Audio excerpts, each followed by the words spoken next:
Hello बच्चों, चलिए प्रश्न को पढ़ते हैं। अभिकथन असर्शन ए दिया है, वह अभिकारक जो बड़ी मात्रा में उपस्थित होता है तो वह निर्मित उत्पाद की मात्रा को सीमित कर देता है, जिसे सीमांत अभिकर्मक लिमिटिंग रिएजेंट कहते हैं। कारण रीजन है निर्मित उत्पाद की मात्रा के लिए गए अभिकर्मक की मात्रा पर निर्भर नहीं करती हैं। अब सदैव 5 विकल्प दिए, सही विकल्प का चयन करना है। चलिए प्रश्न की मुख्य अवधारणा पे बात करते हैं। खे अवधारणा, उत्पाद की मात्रा सीमांत अभिकर्मक पर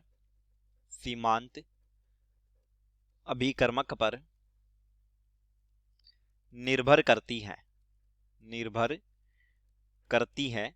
अब देखिए लिमिटिंग रिएजेंट होता क्या है। सीमांत अभिकर्मक यानी कि लिमिटिंग रिएजेंट वह क्रियाकारक या वह रिएक्टेंट क्रियाकारक जो अभिक्रिया में पहले खर्च होता है लिमिटिंग रिएजेंट कहलाता है। यह अभिक्रिया के अंत तक संपूर्ण खर्च हो जाता है। अतः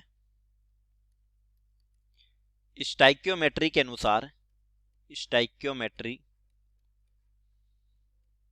अनुसार क्रियाकारक का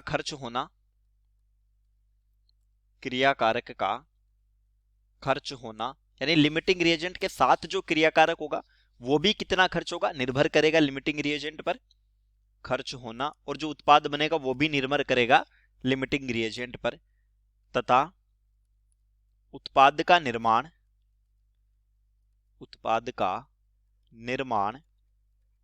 सीमांत अभिकर्मक पर निर्भर करेगा।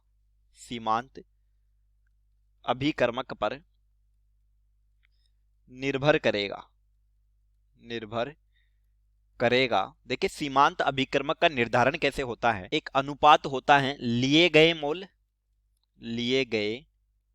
मोल यानी अभिक्रिया में कितने मोल दिए हैं क्रियाकारकों के, बटा स्टोइकियोमेट्रिक गुणांक।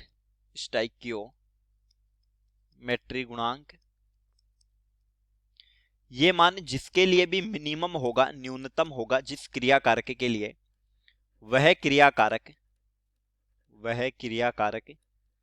लिमिटिंग रिएजेंट होगा। अब देखिए असर्शन कथन है कि वह अभिकारक जो बड़ी मात्रा में उपस्थित होता है वह निर्मित उत्पाद की मात्रा को सीमित कर देता है, जिसे सीमांत अभिकर्मक कहते हैं। तो ये गलत कथन हो गया, असत्य। और रीजन है निर्मित उत्पाद की मात्रा के लिए गए अभिकर्मक की मात्रा पर निर्भर नहीं करती, तो ये भी गलत हो गया, असत्य। यानी ई विकल्प हमारे प्रश्न का उत्तर हो जाएगा। ए और आर दोनों असत्य हैं, उत्तर ई। चलिए उम्मीद करता हूं प्रश्न समझ आया होगा। धन्यवाद।